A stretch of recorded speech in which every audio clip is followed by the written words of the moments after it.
said, I'm going to open up the floor to our guests. I'm going to ask that each one of our panelists, if you'll just take 1 to 2 minutes and just react in your own way to the video that we just saw.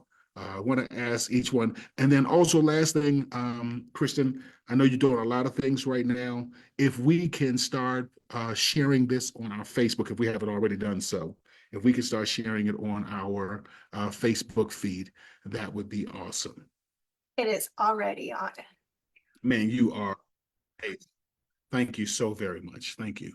Okay, so I'm going to start just with how it's showing up on my screen. Jason, if you would join us and just in 1 to 2 minutes, your immediate reactions, and then we'll start getting into some question and answers. But I'm interested, I want to hear everyone's immediate reaction to the video that we just watched.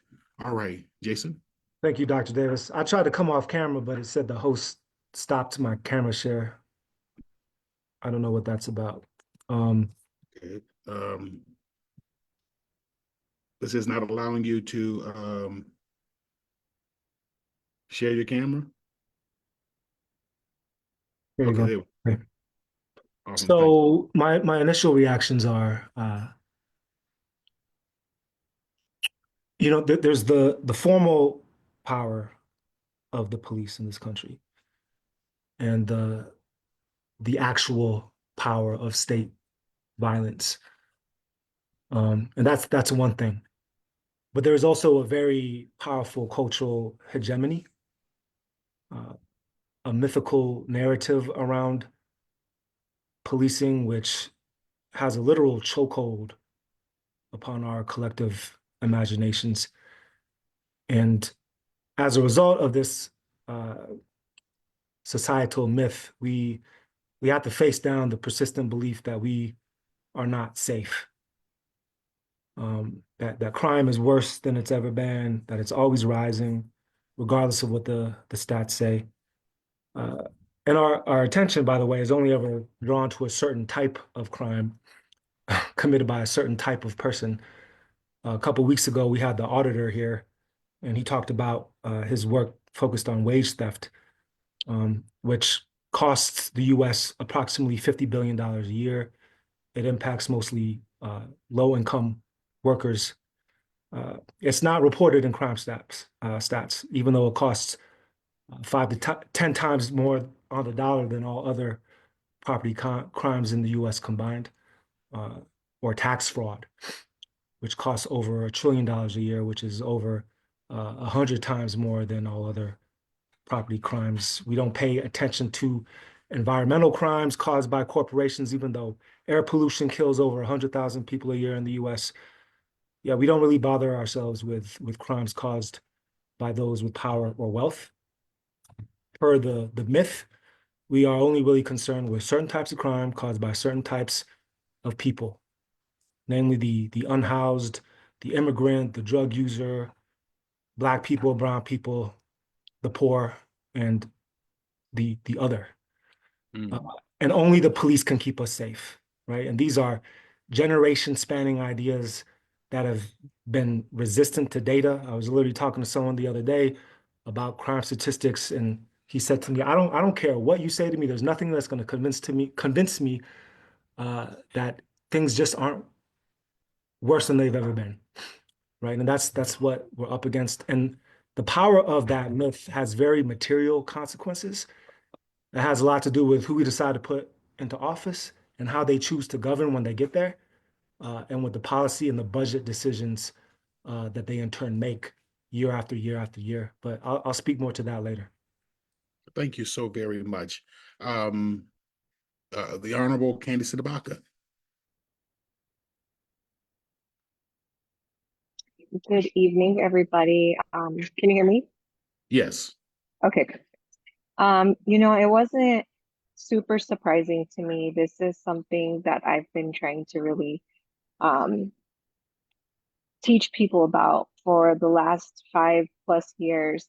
I think that I really appreciated the description of the multiple genesis points of our modern police force, because we often only talk about the slave patrol genesis, but I really appreciated the frontier militia piece, and then the part that specifically talked about class and the class war and police and their relation to the protection of property.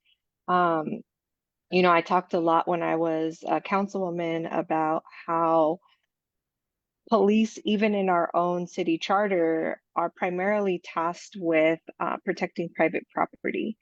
There was no real duty or job description that gave them the job of reducing violence, interrupting violence, understanding root causes of violence. And in fact, as Jason mentioned, you know, they were exclusively given the ability to be the perpetrators of violence unchecked. And the immunity that police are given really does place them far above the law. And I think that that unique aspect of police is one of the reasons that in the film they said if we ever had the chance to rebuild the structure all over again, there was no way we would ever build it the way that it is. And that's what I'm hoping to talk more about. If we did build a new structure, what would it look like? And how do we ever overcome the structure that exists, especially in a time like the time that we're in, where this kind of structure or this kind of lawlessness is really going to be empowered by the current federal administration. Thank you. Lisa? I want to thank you so much, Lisa Raville. I want to thank you so much for being with us. What are your initial thoughts at just watching the film? Hey, thanks so much for having me. Sorry, I'm having some technical difficulties. I'm excited about the conversation tonight. I'm excited about the conversation moving forward. I think this is incredibly powerful for people to not only this group, but to get out there for folks watching and reclaiming public safety in general. And really having a large conversation about decision makers and how we got here and where we're trying to go. All right, thank you. Representative Hernandez.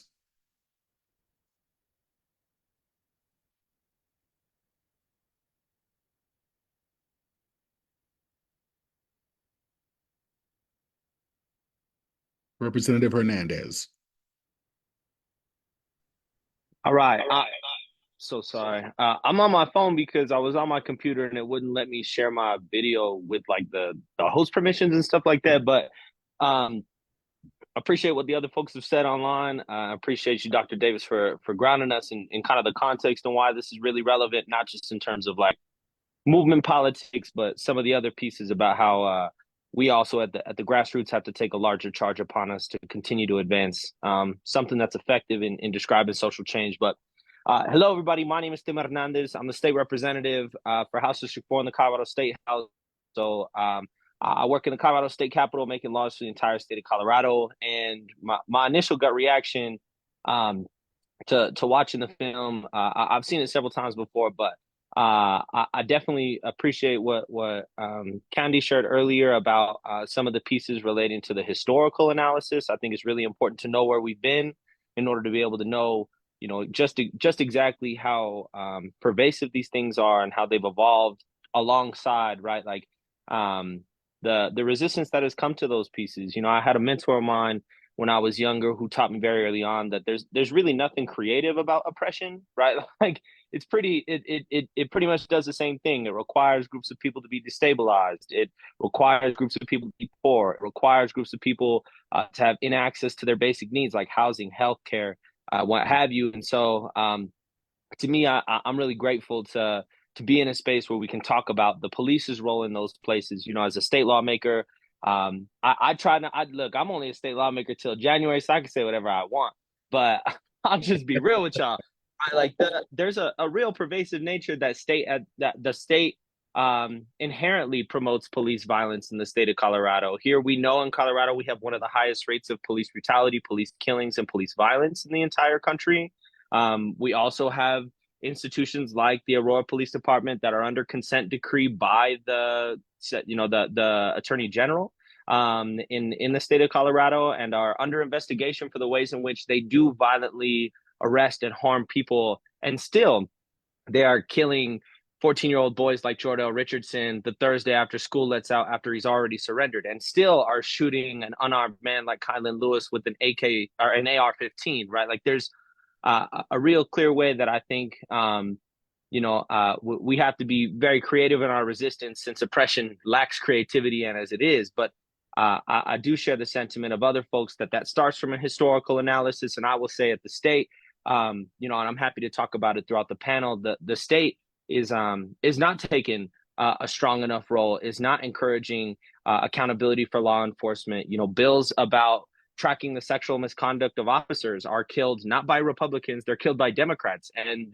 deferred measures in the state of Colorado that just gave $350 million more to police over an undisclosed amount of time period were not ratified by Republicans in the state. It was ratified by Democrats. It was Democrats who put a parole revision onto our ballot initiatives that are now going to require people to serve 85% of their sentence instead of 75, where after your third offense, you are no longer eligible. It is Democrats who are messing with our bail system, that are now enacting policies that certain offenses are now can have their due process violated. And I do think, the call is coming from inside the house, is the Gen Z way I would say it. You know what I mean? I think we have to have a threshold of accountability for folks who not only have these historical analyses and maybe our values aligned with us, but are willing to do the work of holding these systems accountable creatively, and also enacting policy that prevents harm, right? I don't really trust a whole lot of folks who are reactionaries, to use the words of Assata Shakur. I'd prefer a revolutionary. And so I'll stop there, and I know we'll get into the rest. Okay, and I want to stay here for a little bit. And by the way, is it okay in this space if I call you Tim? That's fine, yeah, bro. I don't really. My kids call me Mr. Hernandez on good days. Most days it's just Mr. I appreciate that. I want to stay there for just a second, because I want to stay just on the Democrat-Republican thought. Mm-hmm. There's a reason why most progressives, most liberal-minded people vote Democrat. Mm-hmm. It revolves around a woman's right to choose. It revolves around protection of rights for our brothers and sisters in the LGBTQ community. And I understand that. The question that I ask is, when it comes to communities taking power, how do we as communities in these shifting political tides, because I think everyone is up in arms now that Trump is back in office, and he's already talked about many of the things that he's going to do that are fundamentally in opposition to what we in community want, especially here in the Denver community. But then the question becomes, how do we not become reactionary to political change, but get a core and stick with it regardless of who's in political power? Because a lot of the stuff that we see in New York, a lot of the stuff that we see in Chicago, LA, the police violence that we see in cities like Newark and other places are perpetuated under Democrat governments. So that's my question. I want to start with you, and then I want to hear, I especially want to go to Councilwoman Sidibaka. And may I call you Candy in this space? Is that okay? All right, thank you so much. Okay, Tim, and then I want to You want me to start, yeah? I want you to start. I'm like, I gotta go before Candy, because Candy will go crazy. I appreciate the sentiment, right? Because I think we oftentimes look, I'm just gonna be real. Like, the Democratic Party has largely failed on the issue of criminal justice because we take the exact same approach as Republicans. We are tough on crime, we are law and order, we are lock up and throw away the key, we are crime without addressing public safety. And I do think that there's a really kind of deep philosophical question to us about why we align. Some folks describe that there's not two parties in America, there's one. But I do think that it is really deeply incumbent upon us to understand the limits and extensions of a democratic party, right? And I would say for movements that are willing and able to organize with and or against and or in collaboration with the Democratic Party specifically, we have to know what our principles and our values are, and we have to know how long we're going to be around there. And I would take a lot of inspiration if we talk about what this looks like from the uncommitted movement that just happened in Michigan, and what happened with, folks who are also calling for an element of public safety, also asking for a redistribution of public finances, also calling for an end to brutalization of people anywhere on the face of the planet. And I think that there's a real clear way that community surrounding the uncommitted movement, specifically in connection with Palestine, really teach us a lot about how far we can actually push the Democratic Party. That the uncommitted movement had vetted speakers and prepared speeches and was still not allowed a speaker at the Democratic National Convention. That, there was folks that were willing to do the work and collaborate and get there, and we still were not given space, which to me, as a community organizer and as a teacher, I think that really teaches us about our positionality, in that, like, our job is not necessarily to teach our people to become Democrats. It's not to teach people to believe in a party or an ideology. Our job is to foster a consciousness within our people that allows us to, as Fidel Castro says, not just believe, but to pick up a book, to study, and to decide. Because that's an actual sustainable component of movement building, that it cannot just be, in a way that is reactive of, oh, things are so bad now, so now we must get engaged, right? Joe Biden's administration was still, enacting police brutality. Joe Biden's administration still was pushing for Cop City in Atlanta and in over 40 different states across the United States, including in Colorado Springs here, right? These are Democrats. And I think that means we have to understand, one, like, kind of the limits and extensions that we as folks who might choose to participate in electoral systems might have, but more importantly, on a grassroots organizer level, the ways in which we can organize collaboratively within community. Because I will say the Democratic Party electoral systems, the state government, the city council, they don't change because it's the right thing to do, right? They change because they can't keep getting away with doing the wrong thing. It's no longer popular to do the wrong thing. And I think that it has always been incumbent upon communities to do that, right? Lyndon B. Johnson doesn't sign the Civil Rights Act of 1965 because he's a good white man, right? Lyndon B. Johnson signs that bill because decades of Black organizers, Indigenous organizers, women, queer organizers, Chicanos sat and said voting rights are a basic piece of fundamental democracy and human rights. Now, when we describe policing, there is a fundamental nature that I'm sure Candy and some other folks would be able to describe about more so municipal systems and how that exists for us. But from a state level, from a party level, and from an organizer level, that's kind of what I see.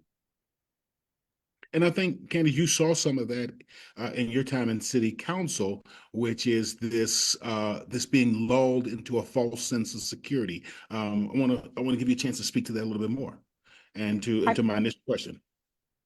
I mean, before I speak to what I directly saw on city council, I was trying to think of a response to your question, and really got hung up on this way I was trying to describe it. I was trying to decide if police are the rotten fruit of our democracy, or if the democracy is the rotten fruit of our policing. And given the historical context you gave us, I think it can go either way, because when we talk about the frontier militia that preceded the founding of this nation, it was really creating the social control that allowed land to be stolen and labor to be stolen and resources to be stolen in the first place. It was that ability to control people, to other people, to dehumanize entire races of individuals that enabled a Senate of land-owning men to even come into power. And so when I think about party politics and who's really on our side when it comes to changing policing in America, neither of these parties exist to do that and can only exist, in fact, if we maintain the status quo, in my opinion. And so I think it's a deeper question of what are we willing to do as a movement, as people, I don't even want to say citizens, but people who live in this country to create an entirely new system. Even the idea of a democracy is false and was stolen itself. Our form of government was stolen from the Iroquois nation. And I've mentioned this many times. The idea of a constitution was modeled after the Iroquois nation's great law of peace. And there is no goal of peace within our constitution.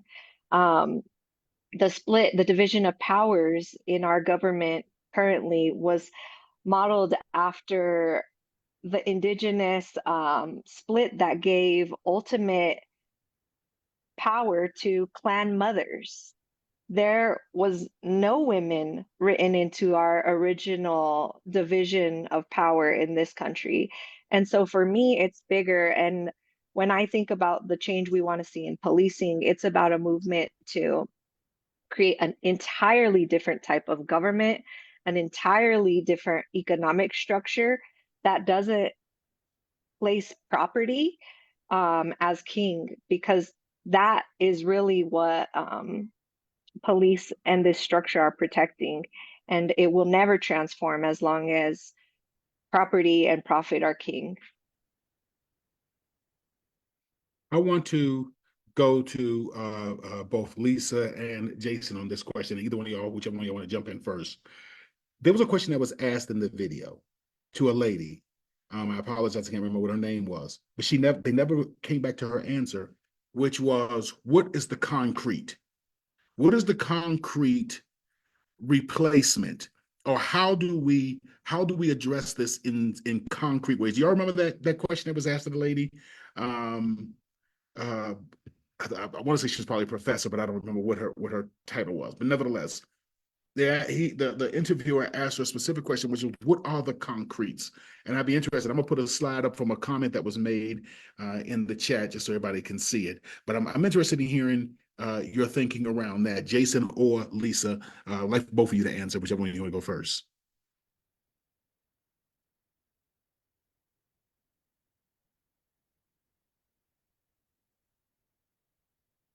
Okay, I'll start off with Jason then.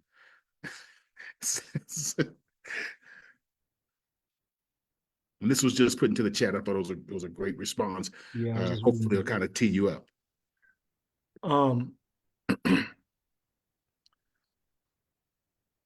So I'm gonna answer that question, but I want to also touch on the last question you asked around Democrats and how we can never set our bags down, right? And think that we've won anytime a Democrat has been elected into high office.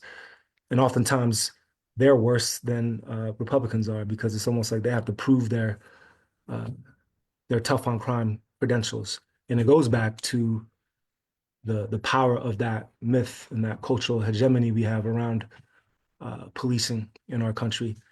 And I want to touch on the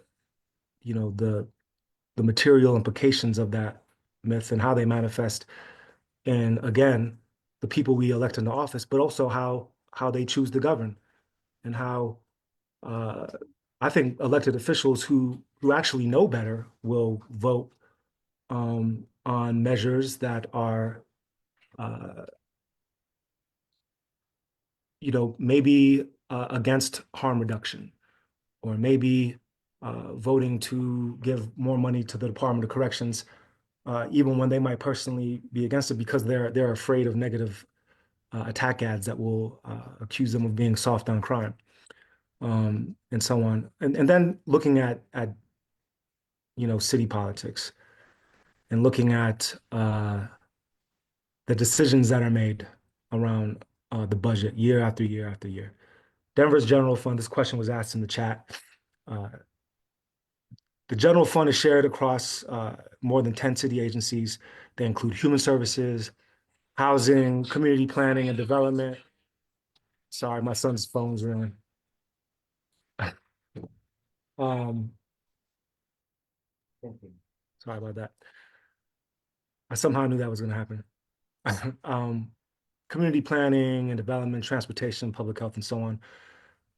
Last year's budget was $1.7 billion. And of that, the largest amount, over $655 million, over 35% went to the Department of Safety. That's roughly $1.8 million a day. And that's not an outlier, that's not unusual. 2025's adopted budget, which is even more, safety is going to be getting 38% of the general fund. And if you look at cities across the US, you'll see similar allocations. And all of this is reflective of the power of that myth and of our stubborn over-reliance upon law enforcement as the primary tool in addressing really complex and multifaceted social challenges like mental illness, addiction, homelessness, and poverty. And that's the issue, right? It's what we choose to invest in, not just what we're spending our money on, but what we are not spending it on. And budgets are moral documents, and they reflect the values of a society. And by this standard, Denver, our city budget fails the moral commitment to help our communities thrive by consistently prioritizing cops, courts, and cages over the basic needs of our people. Needs that, if they were met, would reduce crime, in addition to meeting those needs. And all of this goes beyond, we can set all the ideological arguments against policing aside, right? Against the historical roots in racism and classism and hegemonic masculinity that were highlighted in the film. If policing and mass incarceration, which has increased by over 600% in the last 40 years, were effective, our crime rates would be lower. If the drug war were effective, which we've invested over $1 trillion in since the 1970s, if that was effective, we would not be facing down the biggest overdose crisis in history or an unstable drug supply, right? So the funny thing is that when people challenge the myth, they're often accused of being anti-cop or radical. In actuality, what is more radical is our insistence on continuing to invest in these futile approaches and in calling upon law enforcement to handle situations that they are not equipped to handle effectively. I would also note that this is unfair to law enforcement as well. So breaking the cycle and a new beginning would require a reset, a reprioritization of prevention, focused and community-based solutions, and a reallocation of public funding. Community-based organizations are continually made to justify and validate their very existence. They have to demonstrate impact while relying on scraps and bake sales and grant funding. And meanwhile, the Department of Safety, they get whatever they want. Yeah. Right? With zero performance or crime rate accountability. Crime is up, oh, they need more money. Crime's down, give them more money because we need to keep it that way. And busting the myth will also really require a fundamental shift in our understanding of what public safety is. When we say public safety, we think cops, courts, and cages, but what is public safety really? Right? Stop for a moment and think about the safest community in any city. Right? Do you think of the neighborhood with the most number of police, of armed officers? Do you think of the neighborhood with the most police cars or SWAT vans patrolling or camera surveillance or drones? You think about the ones with the most resources. No, you don't, right? You think of communities with good schools and parks with greenery and places where people can gather and feel safe and connected and have fun. places where there's access to healthcare, including mental health, well-paying jobs, decent housing, and on and on and on, right? So you think about what are the dreams deferred when we're spending $1.8 million every day on police, right? How many mental health providers or art teachers or playgrounds or after-school programs is that? One other thing, and Lisa, I want to come to you, but I want to throw this in the mix as I hear your thinking. Oftentimes, we look at North Korea, Kim Jong-un. We look at old regimes such as Hitler. And then also think about someone who was considered a great king, the wealthiest man to ever live, as far as we know, Mansa Musa of the Malian Empire. If you look at something, even though Mansa Musa was the wealthiest man to ever live, he was only able to maintain that wealth because the overwhelming majority of his people decided, there's more of us than him. I never decided, hey, there's more of us than him. We just kill him and take all of his gold if we want to. For whatever reason, they made a decision that it was better for him to be in power and to be the one who controls the wealth and resources of that nation than for the majority of the people to say, no, we're going to do it. Same thing is, we don't like to think about it this way, same thing is in North Korea. The majority of the generals, the majority of the military, the majority of the day-to-day citizens have decided we're going to let this one man control our whole country. And so as you think about power, what is the role that we have to take in responsibility to say we have in some way decided that this is the government that we're going to tolerate? We're not children, we're not slaves. There are more of us than that 1% that controls the entire nation. I want to throw that in the mix, and we can perhaps talk about that a little bit more. I want to hear some more about your thinking, Lisa, as we were talking about to follow up on the question I was asking relative to Jason. Go ahead. I appreciate that. And I could sit here all night and listen to Jason, Candy, and Tim, so I won't get in the way of too much of that. Lisa made a good point too, in that we are always on the defense, right? And so often people don't know what to do and they want somebody to lead. And sometimes what we see from our leaders is doubling down on the worst ideas of anything, for example, the drug war or incarceration and criminalization. We have a $1 billion budget for Department of Corrections, and it's been shown time and time again that doesn't work. We also see that there's people, not only just decision makers, but the community use 911 and cops as the go-to for things. And so and people are talking in the chat about STAR.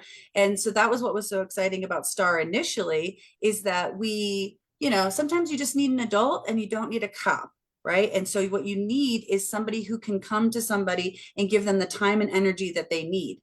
And back to everything that Jason was saying too, is investing in communities. We don't seem to have any problems continuing to bloat the budgets of law enforcement. And I think, Jason, you said 35% of Denver's budget goes to public safety. That's a problem, when Candy also mentioned they don't even have metrics of success. So we need to be going with what works. And what the problem is we continue to fund what doesn't work. But then, they gaslight you at, when you're testifying at the Capitol, they gaslight you when you're at city council. I mean, there's very heavy law enforcement associations that are at the Capitol. We found that incredibly problematic in drug policy. Law enforcement thinks they can overdose by touching fentanyl. Why would they come to the Capitol and think that they can do anything with drug policy? So, we're always having to rehab those conversations, when the de facto for other people is saying they want law enforcement and they want more law enforcement because they think it equals safety, when in fact what we know is that it doesn't equal safety. And this film, if anything, this film showed everyone that absolutely doesn't equal safety in our community. I want to open up. I made that statement about us taking back that we have the role that we are playing in this process. And any governed people has to say they take a role. One of my favorite lines from the Black Panther movie is when Michael B. Jordan's character, please forgive me for not remembering the names of the characters, but Michael B. Jordan's character, when he said, "Let me die with the slaves who jumped into the ocean because they preferred death than to be a slave. And this is one of the things we don't talk about. What was the role that the slave played in perpetuating this Killmonger? Thank you very much. What was the role that the slave played in the perpetuation of slavery? Now, there may have been a mass genocide, but what was the role that the slave played in the perpetuation of slavery? What is the role that we as a society, but more specifically, we who are, because I think on this call, we have a lot of people who are community activists, community revolutionaries, whatever you want to refer to it as. What is the role that we're playing in the perpetuation of this system and of this power dynamic that is existing in our nation? And I'll open the floor to whoever wants to start, and by whoever, I'm talking about Candace Ibaka. I think there's a lot of psychology here, and internalized oppression is a real and legitimate thing. It's the way we literally hear all of the bad things about ourselves and each other, and we believe it, and then we take it into our own hands and perpetuate those beliefs through our interactions with others. And so I think, like, when you say, how do we perpetuate this? It's believing it. We buy into it. And especially if we're at the perceived bottom of the barrel, bottom of the totem pole, whatever, I think that there's this idea that if we can find someone below us, it elevates us rather than questioning the system altogether. And so, what the police structure does in that sense is, for example, now with the Venezuelan immigrants, 4 or 5 years ago, the conversation was about the homeless encampments. Now it's exclusively about the migrants. And if you talk to unhoused people, it's a fascinating conversation when you hear them describe their disdain for the migrants who are taking resources from them. And that inability to recognize, like, the structural forces of social control, including like the police as the main enforcer, like, that is the barrier to us getting together to fight for real systemic change.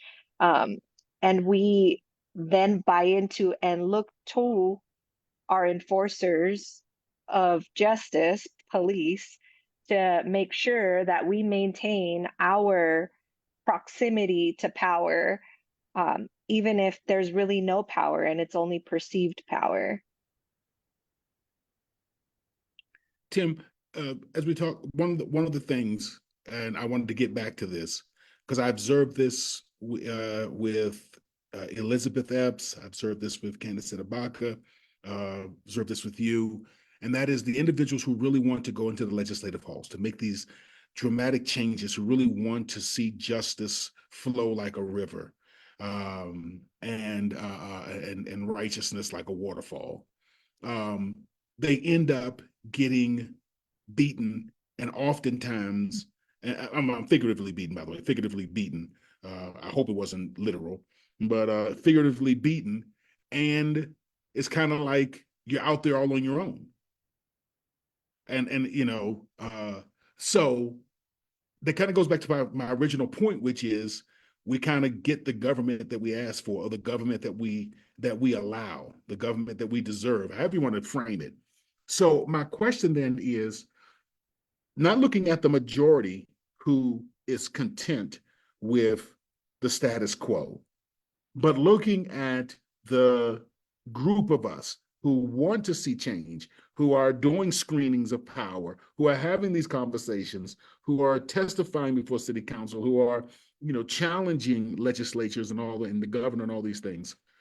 What do you see that we're doing wrong, and how are we contributing to the system? I'm talking about the ones who like myself, who pat myself on the back, because sometimes you have to look in the mirror and say, okay, what am I doing wrong? Being in your seat now, what are we doing wrong that is perpetuating this imbalance of power that we see in society? And maybe wrong is not the right word, but what are we doing to perpetuate it? I don't want to say wrong. I don't want to make judgment statements. I just want to make. I don't think it's necessarily like a value, right, wrong, or any of those pieces, but I think it's really important, one, to ground in the idea that like movements are not romantic, right? Like we often romanticize social justice in this way that like, oh, the civil rights movement was so powerful and people really fought and came together. Like, guys, like people had to come together because they did not have fundamental human rights, right? The conditions in which people are forced to organize are not romantic. And so romanticizing movements, one, is not realistic, and also inhibits us from having a real perspective on what it takes to facilitate a movement, right? I'm a kid of the Chicano movement in Colorado, and people who were close to people in my community were murdered for their political beliefs in the 1960s, right? There were college students that were murdered by the FBI COINTEL program at CU Boulder, and political organizers who were murdered by white supremacists in New Mexico, right? Like that is a very real threat. And it reminds me of a Frederick Douglass quote who says, the only thing worse than rebellion is what causes rebellion. But I would say to folks that are organizers or might be values aligned, I think about, whether it might be a political organization, a grassroots organization, a nonprofit, folks that are what I would describe on whatever version of Frontline, is that I think we do two things that inhibit us from working together. And one is like a deep kind of personal critique. Being from Denver, man, we love silos and we love exceptionalism. We love meritocracy. And there are certain organizations that are invited to the rooms and are given stakeholding conversations and are listened to and guide our policy and guide our lawmakers and have a deep influence on pieces. And there are organizations that exist but are not invited. And I think that there's a real deep organizing culture in Denver that is extremely rooted upon proximity to power rather than an opportunity to build coalitions for solidarity and justice.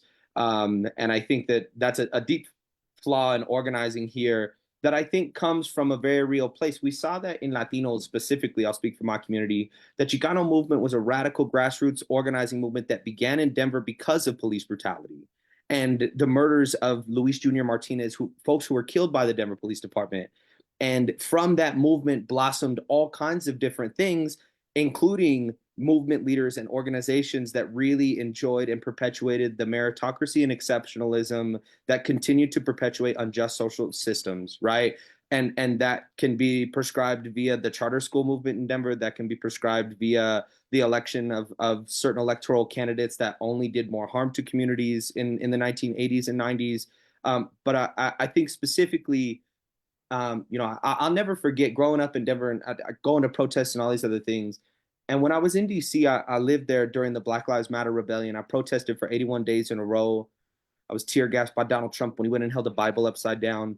And I will never forget when I was an organizer in Colorado. We planned a march from A to B, and that was just kind of how it went. And I remember a specific instance hearing about a protest in Denver where two people had a protest at the same time, and it became this Euro racing these people's voices, and everybody said, when like the entire point is that like we are all there together. And instead in DC, their organizing culture was really predicated upon when the same situation came up of multiple protests at the same time, folks were like, oh, okay, we're doing it at the same time. Cool. We'll start here and we'll drop them off to you so that you can start here. And I think that it comes from this idea that credit and ownership are really dangerous mechanisms within a movement. Nobody owns a movement. Nobody owns a protest. Nobody owns a revolution. Nobody owns an idea. all of it is supposed to be autonomous, because that is exactly the way that movements have persisted for social justice throughout history. No one person is going to make us free. The people will liberate themselves. These are not brand new ideas.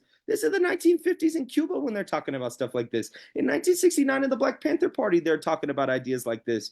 But I think post-cultural politics of the Reagan era, the Nixon era, the Jimmy Carter era, the Bill Clinton era have kind of lulled us to a place where our nonprofit industrial complex would rather profit on continued injustice so that they can keep having funding instead of working themselves out of a job sometimes.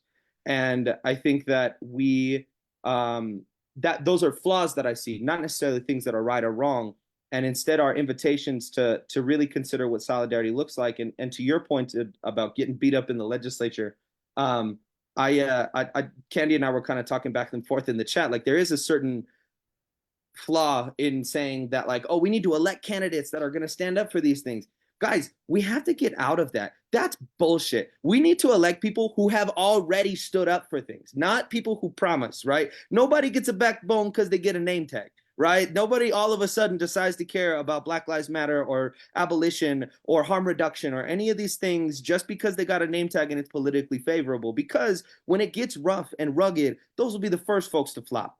And that can be on a committee vote count, that can be on a floor vote count, that can be on a well speech, all kinds of different ways. But I think more specifically about electoral politics and grassroots in some of these different levels, again, I encourage the idea that what we're witnessing in kind of a geopolitical scale is the idea that, the Zapatistas came up in 1994, right? That todo para todos, that a movement can belong to everybody and it shouldn't belong to one person, to one organization, because social change is a shared fabric and it is not going to be one person's ideas.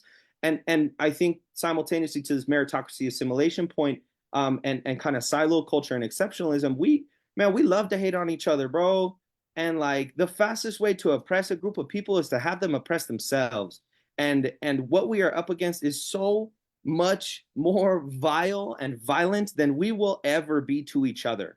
And so why would we cast spell upon those who have values aligned with us for our own benefit and proximity, when instead we know that our work is in dismantling debatably the worst invention of a capitalistic empire in the history of the world, right? And that's our actual mission when we look at geopolitical scales. Like, I thought it was fascinating. A final point, because I'm a fucking rambler, all right? But like, the final point I will make is I saw all kinds of folks share Hannah, the 22-year-old MP from New Zealand who ripped up the Treaty Principles Bill and the haka that happened in New Zealand last week in the Parliament of New Zealand. It was wonderful and it is beautiful. But what they do not know, or maybe folks don't engage with, is that there's also a 10-day protest and a march that folks who are Maori people are marching across the entire island of New Zealand to go and protest the bill. They had 35,000 people at their capital today because their organizers are their elected officials, and their elected officials are also involved with the grassroots, and they don't separate those things. And I think that we have to have a real intentional role in being disciplined in vetting those folks, but also, we like simultaneously, as much as we love to hate on folks, like, we love to values position more than do movement work. You know what I mean? Like, we would rather be woke than just. And I think that it's real important. In the Mexican Revolution 1910, there's a writer named Ricardo Flores Magón who writes about this idea of what he calls an armchair revolutionary, right? That, like, there are a lot of folks who will theorize about what social change is, but won't actually pick up and do it. And I think that we're in what I would label of the area of like Instagram revolutionary. You know what I mean? Like, folks will share on their story, but they won't actually mobilize themselves. And I think that that's not only a byproduct of our organizing culture, a byproduct of our electoral culture that gives us something to actually stand up for, because we lack on candidates, but the way that those two things bleed together really inhibit movement building in the way that I was taught and have seen movements grow. And so those are just some of my perspectives. I appreciate you so much. I'm going to come to you, Lisa, because you and I kind of walking the same path. In other words, we're both executive directors of a nonprofit. So we are a part of that nonprofit industrial complex that has become problematic in many ways.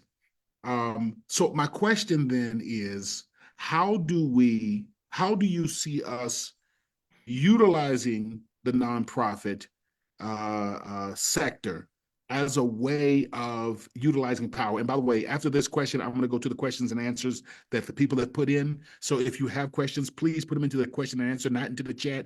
I really need you to put it into the question and answer because it helps me to be able to go to one place and see all the questions and answers. But Lisa, I want to ask, how do we then, in our capacity, not get caught up in a system of perpetuating or even kind of cheering for problems so that we can justify our existence? How do we work ourselves out of a job? And I'm going to ask you to pause for that just 1 second. I want to address something that Tim hit on just a moment ago. One of the things, because I've noticed, and I've been here in Denver, it'll be 9 years in a couple of months. I noticed that when they started having these community stakeholder, and I know that that's not even the appropriate term anymore, but that's the term that they use, the community stakeholder meetings, I've noticed that Robert Davis, have been getting more and more invites. So like when they're trying to check off the boxes, I'm one of the names that they check off. They put on the list to make sure that they say that they invited me. I guess I meet religious, African American, male. I don't know. I guess I need a whole bunch of checks. But one of the things that I've been attempting to do is to decline going to these various events and actually recommending other people instead of myself, to say, hey, no, there are other people who are doing things in the community. Have you considered, so that other people can start getting in that? That's such a small thing, but it's one of the things that I am trying to be intentional about doing. This is what Brandon Park put. I just thought I would put that up there as I come to you, Lisa. And as how do we, coming from a nonprofit perspective, how do we not get caught up in that trap? And then how do we also use the nonprofit world as a way of changing the system versus becoming caught up in it? Mm-hmm. And I'm glad Brandon brought that up too. I remember you saying that a long time ago. And back to Tim's point, I think when there are some nonprofits that are invited to tables and some that aren't, right? And I think there's, at least in my experience in the last 15 years, a lot of people try to tell nonprofits they can't be a part of the political process. Well, not the political process, but a policy change in particular, right? You'll lose your nonprofit status. You can't participate. You can only do, less than 10%, stuff like that. And what that's done, I run a pretty scrappy small nonprofit, but what that's done to other scrappy small nonprofits is say, oh, well, I don't have time for that. I also don't want to lose our status, so I won't participate and engage. And, for us, with drug policy in particular, is that we believe the street should influence the policies at the state capitol. We believe the street should influence the policies at Denver City Council, chipping away at racist and archaic drug policies in particular, but with all sorts of things. And what a lot of times is the larger community doesn't want us at the table, because also we're going to make it uncomfortable. Everybody just kind of wants to do the check, like as your stakeholdering, check. We checked everybody off. Everybody loves this. We're pushing forward. And it's like, actually, there's a lot of things that we'd like to change. And to your point too, is also, we need to be doing a better job of leadership cultivation, not being so aligned with, just one person is kind of the go-to. There are, communities that have our time and expertise today that can participate, but just don't know where to plug in. And we need to have other opportunities. Not everybody's going to want to go testify and sit for 9 hours at the Capitol to be able to do 3 minutes versus, why don't we do something outside of, Mutual Aid Monday, which is outside of city council, so that city council members can hear from folks that are, participating in all sorts of things, especially living on the streets or, chaotic and non-chaotic drug use. So we want to make this more accessible to people. And I think so often, to Tim's point again, is that sometimes that armchair activism or that Instagram activism is very much like, we did it. And it's like, well, it's part of education. What an educational opportunity, but we need you showing up and pushing forward together. And I think that's been so tough too, because people are tapped out. You know, the pandemic has been incredibly problematic for a lot of places and a lot of reasons. And so I think, you know, people want a place to plug in and push forward, but they also kind of want to win. And I think we all need to be really talking about the long game. I feel like we've been trying to play the long game for a long time. We need to play the long game for a long time. And to somebody's point earlier is that people are plugging in today to try to make a change tomorrow. And it's like, well, welcome home, babe. We've got you. But there's so much more work to do, and it's so much better together. So in nonprofits in particular is making sure that, yes, the direct service is first and foremost, right? But also offering other opportunities, but also making sure the streets are influencing how we push forward, because otherwise, you know, every movement's going to be co-opted by one person when it should be, you know, an us and a we.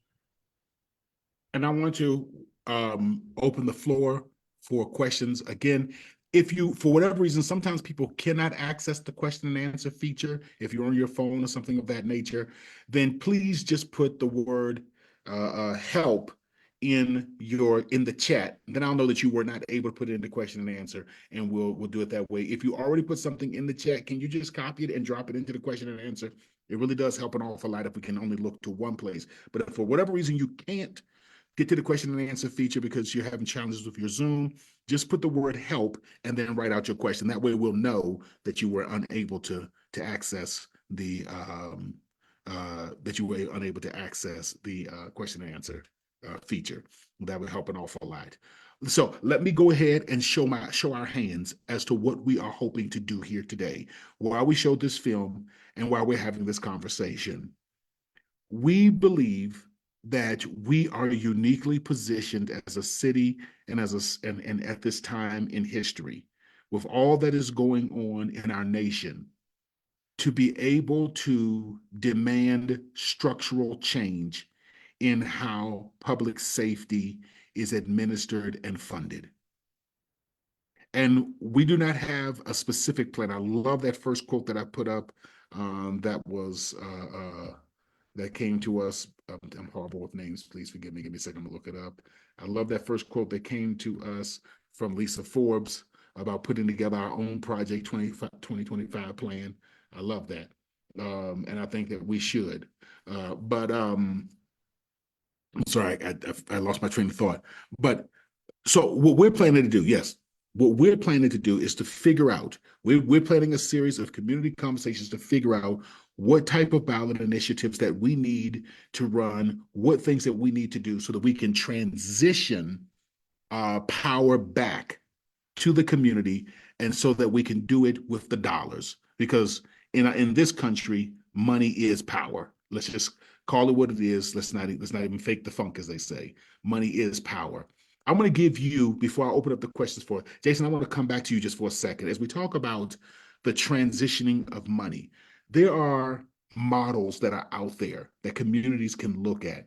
And I want to make it open as possible. Talk about the various models that and how we as a community can begin thinking about how we transition our resources. There's been several statements made in the question and answers about how much goes, and you started it, how much goes to the Department of Safety. How then do we begin to think about transferring those money back to what really makes us safe, which are the resources to have healthy lives and constructive lives? Thank you. So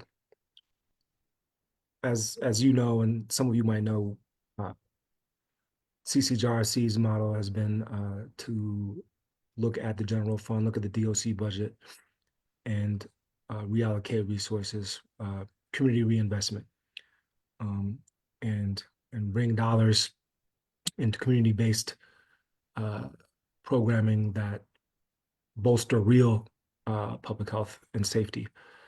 We've been able to move over $120 million into BIPOC communities and community-based organizations across Colorado. And we're looking at whatever parallels could be had in municipal government or city government in Denver. And we found that there are few. It's a whole different animal here in Denver. And I want to be clear about something we were talking about, budget allocation. Safety departments and police, they don't set their own budgets, right? Mayors and city councils set and approve budgets. And those of you who have been paying attention, people like Shannon Hoffman and her group, how shit gets done in Denver, and a lot of the folks that focus on budget advocacy here in Denver know very well that the Denver budget process lacks transparency and accountability. It's hard for council to make amendments, let alone community. There are very few opportunities for community insight, let alone oversight of this process. Stated plainly, the people of Denver have very little say in how their money is spent. And we know that all of this is bigger than the police. They are protecting and serving an interest far bigger and more powerful than their own. And that's what this is all about. That's what this has always been about. And for all of our efforts to disrupt the status quo, there are entities with entrenched power who are very interested in maintaining it. And CCJRC's got something to say about that. And we are very interested in helping to ensure that the future of public budgeting in Denver, Colorado is more reflective of the needs of the people, promotes real public safety, and shifts the balance of power. And we hope that you will join us. Please stay tuned for what we're up to. So we need to begin, I'm asking everybody on this call, we need to begin seriously thinking about how we get more money moved to community-based solutions. Brandon Park says, it looks like Denver police and the sheriff's office receive around 25% of Denver's budget, while public health and environment sits at 5%. Can Candy speak to the difficulty in changing this kind of inequity? Yeah. I introduced during my tenure on council, I think over over 20 amendments to the budget, and was never able to pass any. In fact, my introduction of budget amendments in the first place was against tradition. That was not something that was typically done in the past. If it had ever been done before, it was probably one time for our Office of Legal Services through Councilman Lopez. But, you know, it's a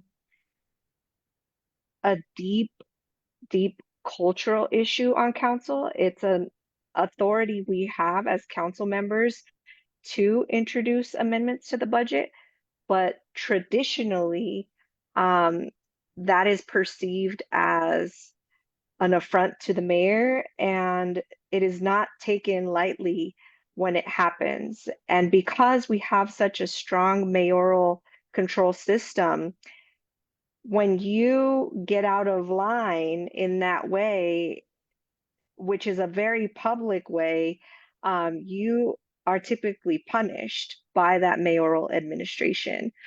And that kind of punishment really colored my entire experience on council. I think that when Jason talked about what was done at the state legislature and finding a parallel at the city level, that parallel was defunding the police patrol budget. That is the only place you can really slice the pie differently, because it is such a substantial piece of our budget. You mentioned, I think, that it's 25%. When I was on council, it was much closer to 40% for the public safety budget. I think he was just And talking about police and sheriff, not the entire safety department. Sorry. okay, and I think one of the most important things that has happened since I was on council and really started shining a light on this budget imbalance, because nobody talked about this in a meaningful way in the public before. And when we started shining a light on it, what happened was the city began to hide police in other agencies so that that budget wouldn't look quite so bloated. So you've got different police or law enforcement teams now embedded in the Department of Public Health and Environment. You have different programs serving the public safety department pushed into all kinds of little places. Even the airport, they have their own police. And so you don't even see their police slice in the typical budget. It's embedded in their own budget. And so it is very challenging to go through the process that exists for budget amendments. But with a majority on council who wanted to do that, you could easily do that. I will say that the bigger problem is the imbalance of power between the mayor and council generally, because even if you did force those budget amendments, it's still up to the mayoral administration to implement. And moving pieces around could easily be a way to deal with a successful budget amendment that they did not want to implement, if that makes sense. Yeah. Like our current Office of Neighborhood Safety. That is, even though still overtly something that is related to safety, it's a reorganization of resources that looks like it's being diverted, but it's really not. It's just reorganization, same function under a different name. Thank you. Charter Thank you. changes, charter changes, charter changes. I cannot stress it enough, but our charter is our city's constitution. And if we want to change the balance of power between the mayor and council, if we want to change the function of police, if we want to change budgeting process, that is all in our charter. And I believe that the community has the power that it takes to be able to run those effectively, and they should be seriously considered. Rebecca asked two questions. One we're not going to answer this evening, which is, how do you think Trump's election will impact Colorado specifically in regards to the migrants and here in Denver? We'll have another conversation about that another time, but that won't be answered tonight. But I at least wanted to acknowledge that you did place that in the chat. I mean, in the question and answers. I want to go to the one, how do we transfer this information to decision makers? Like, who is watching this? Who was invited tonight and are they here? So we do have several council members who have sent their aides here. I didn't see any of our council members here, but every council member was invited. We send out to everybody, community, everybody whose email address we have, whether they're in government, whether they're elected, appointed, we invite them to come to these. And of course, sometimes they come, sometimes they don't. But here's one of the things that we as the task force are doing. And that is, we are on an education campaign. We've been trying our best to do education. I really appreciate Jason's leadership in educating the community with us around how we can address mental health crises without involving law enforcement. But we're actually ramping up now to talk about how do we get into these various neighborhood associations. We're now trying to get into every community we can to educate people to understand that they have other solutions. I believe that one of the challenges is that people really don't believe that there are other solutions. You take, for instance, me, I'm 50 years old. And from the time I can remember, the first thing I was told was dial 911. So that's all I knew for years, was that something happens, call 911.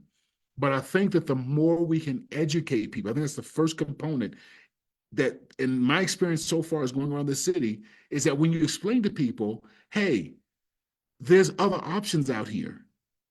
There's other ways of keeping yourself safe without involving somebody with a gun. I have yet to have someone who just completely doesn't get it.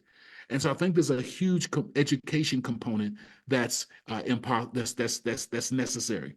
I talked about education. What are some of the other strategies that we need to be thinking about as we talk about partnering with members of our community who may not be engaged, who may be very much pro police or pro status quo? How do we engage that? And I'm open up to any one of our panelists who wants to jump in on that question.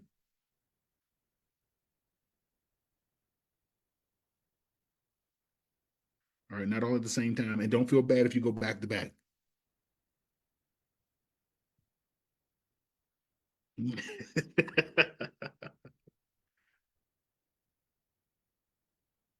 Because as long as people, for instance, Donald Trump, for good or bad, he's pretty straightforward about what he's planning to do.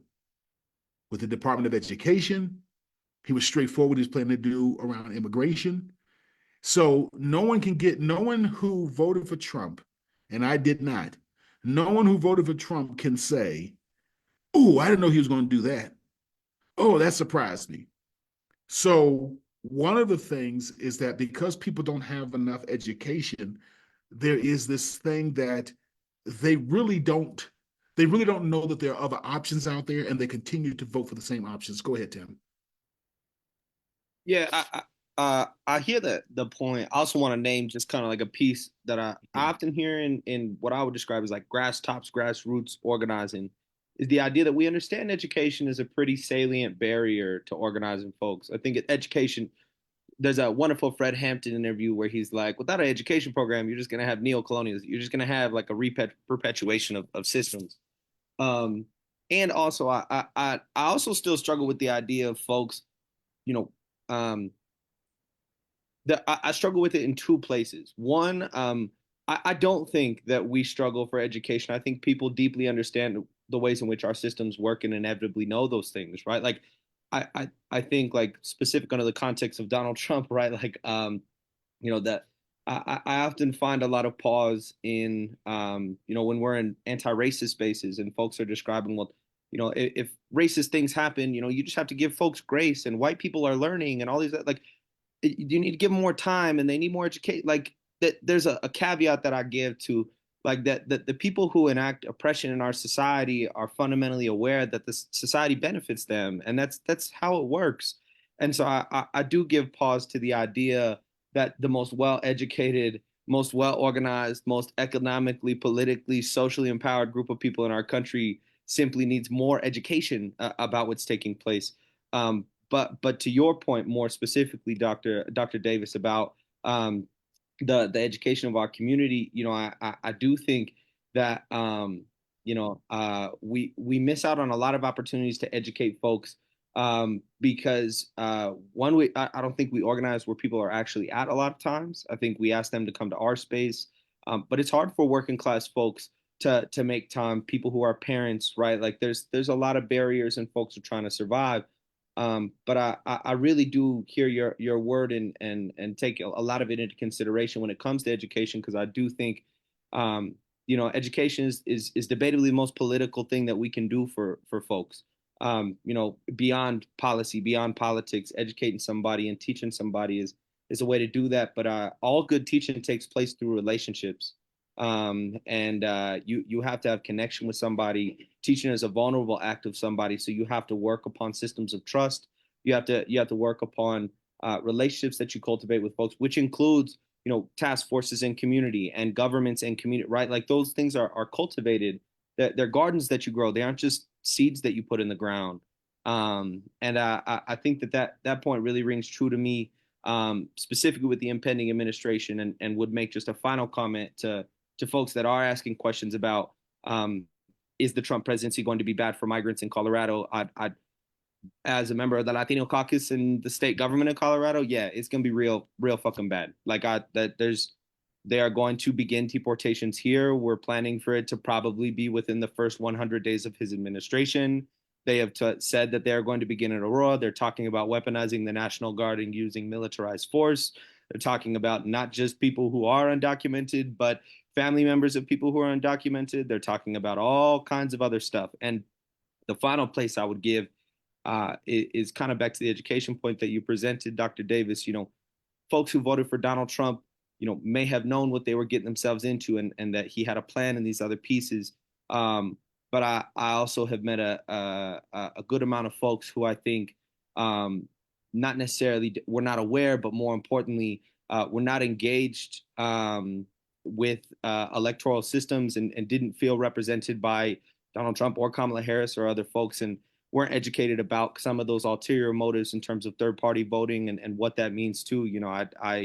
I think that piece is also a real key piece, that education and influence in politics is a key piece about how folks participate. And I think the unfortunate reality is that we're coming into an administration where we're about to have a real drastic change in our social conditions, and unfortunately, because of our lack of education, because of our lack of organizing, I think it might be a little it might be a little difficult for us to stomach how harmful it might be, or it's going to be. Before I go to Heather's question, unless somebody else wanted to chime in, I'm going to go to Heather's question as well. The reason that I talk about education so much is because from the day I was born, I have always wanted to improve the lot of descendants of enslaved Americans, specifically. All Americans in general, but specifically, I am a descendant of enslaved Americans. And I've always wanted to improve the lot of the descendants of enslaved Americans. And when I look back at the strategies that I used, both in the church, in the community, educationally, etc., I was a perpetuator of white supremacy, unbeknown. I would have never done it, but the way I was educated, the way that the church educated me, the school educated me, my community and family educated me, I was educated in the system of white supremacy and the perpetuation of the system of white supremacy.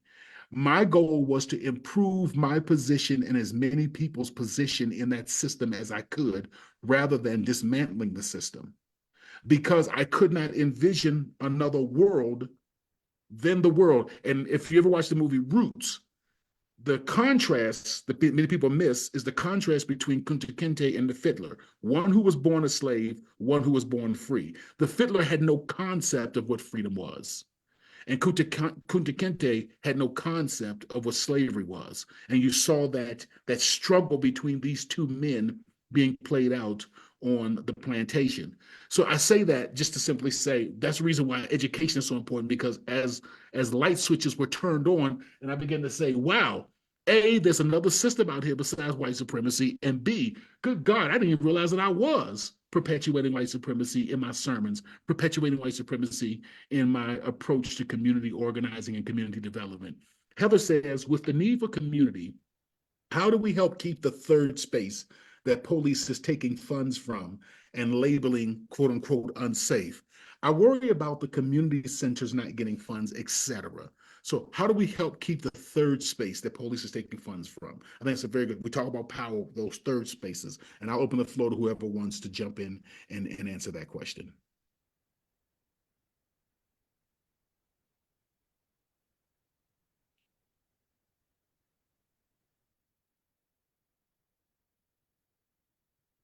Now, I don't want to be, I'm supposed to be the moderator, not the one sitting up here bouncing my gums.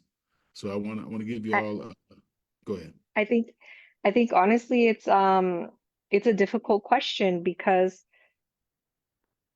when we say, police are above the law, it is also true in the way that they are able to get an unlimited amount of resources, regardless of what it takes resources away from.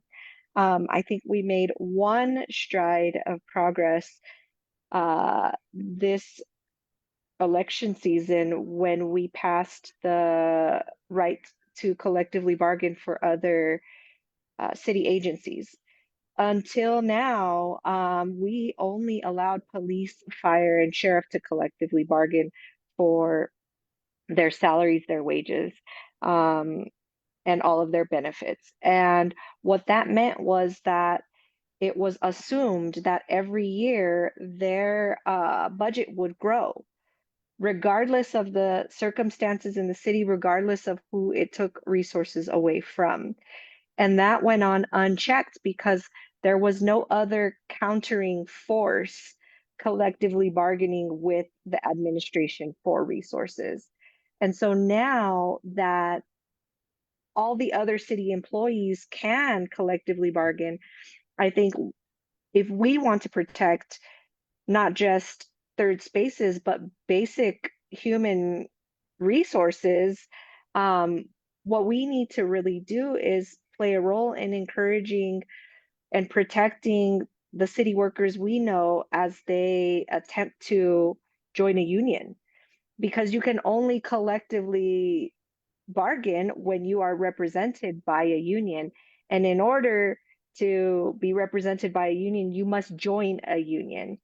And so I think that we need to do some unlearning of, maybe some things we've learned about paying dues and unions, and really encourage the folks in our lives that we know who are city employees to just take that leap and join their unions and figure out ways to protect them, pay attention to what's happening at city council so that they can be that countering force to the insatiable police union that will always want more and more and more of our city resources. And that's the best I've got for an answer. So we're talking about power. The next and the final question, the next 2 minutes that we have, is where do we go from here? I'm going to read the last two comments. I want to tee it up so you can think about your responses. I'll start with Jason, and then we'll end with Councilwoman Sedabaka. The two statements that were put here. The first one comes from Dr. Belknap. My most urgent concern right now is Trump's promise to come after blue states first and use the military for deportation. I'm wondering where to find a group organizing around this. I'm imagining building a human wall around ICE. Would like to know what those wiser than I are thinking. And there are multiple groups that are organizing in the city of Denver and who are thinking about various approaches to how they stop ICE from deportations. I know Denver is a sanctuary city. So one of the things they have going for them is that there are actual elected officials who are thinking about this as well. So I'm going to try my best. I'll circle back around and try to get some information to you, Dr. Belknap, around that subject. Rebecca, last one, says, what percentage of the budget goes to training to have the police prevent the harm they do? And training doesn't stop the harm. They spend a whole bunch of money on quote unquote training, and then officers go out there and do the exact same things over and over again. It's not a training issue. It's not a few rotten apples in the bunch. The entire system started from an evil. Jesus said these words, Jesus Christ, whether you are a Christian, an atheist, or whatever, the words are true, that you cannot get good water from a salted water stream.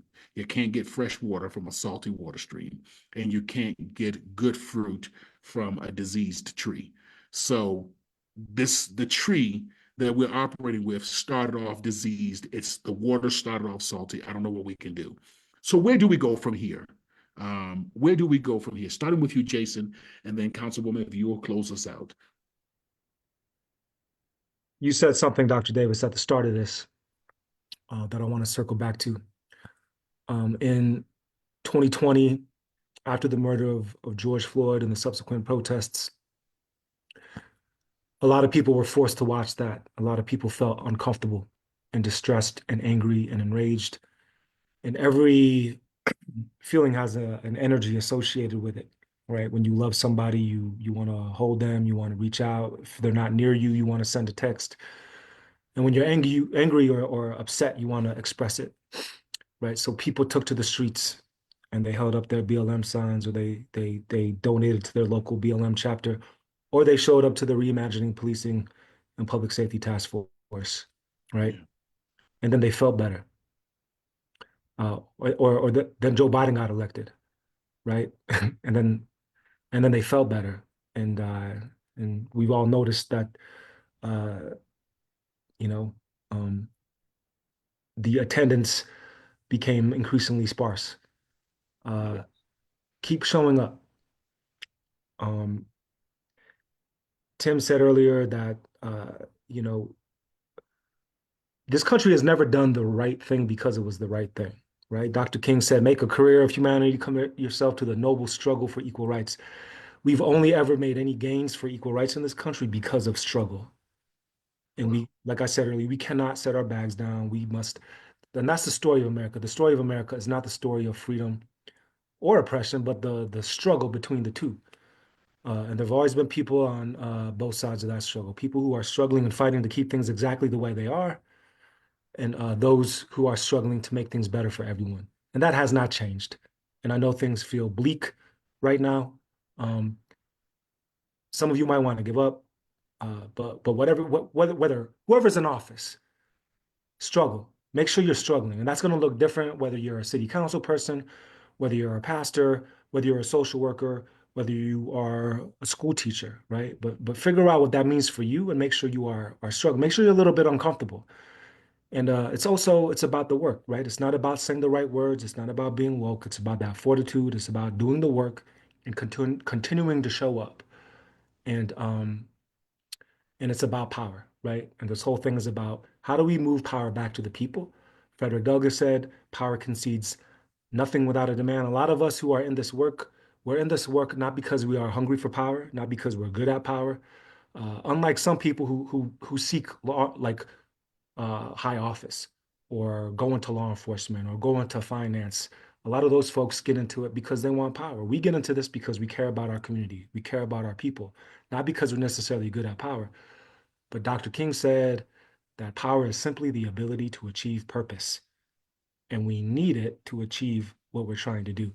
And he said that it is precisely the collision of immoral power with powerless morality which constitutes the major crisis of our times, and that hasn't changed either. So keep struggling. Thank you so much. Candy? I have nothing to add to that. So, as it relates to the Denver Task Force to Reimagine Policing and Public Safety and our new initiative, Transforming Our Communities Alliance, TOCA, where do we go from here? Well, first of all, as I shared with you, we're going to continue to think about how we approach from charter change to ballot initiatives. How do we change the way that budgeting and the distribution of resources are handled in this city? There is a redistribution of wealth. Every time you buy a loaf of bread and you pay the taxes that are on that loaf of bread, do they tax food here in Denver? I'm trying to remember. Is food taxed in Denver? Well, every time you buy a pair of socks, and you pay the tax on a pair of socks, your wealth is being redistributed. Every time you pay taxes on anything, your wealth is being redistributed. How do we redistribute that wealth that's already taking place, but toward more noble aims?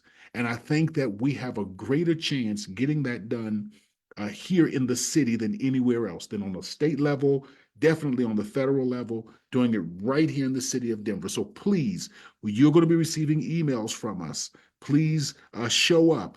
We'll need you to sign petitions. We'll need your voice from time to time. We try not to overwhelm you, but from time to time, we need you to write letters to city council members or to the mayor. Please do that so that, again, we can put together a system that is more just and equitable. Kristen put into the chat for you to join our monthly meetings, and that is in the Eventbrite. Look right there in the chat. I want to thank each of you for coming here tonight, for sharing your thoughts, and for sticking around to hear that we can create the world that we desire to live in. Thank you so very much. Keep up the great work that you're doing, and we're going to get this done. You'll be hearing more from the task force. We'll be having more ask, more trainings, more moving forward. And I thank you so very much to each of you, to all of our panelists. Thank you for being here today, and thank each of you as well. Have a good evening, my friends.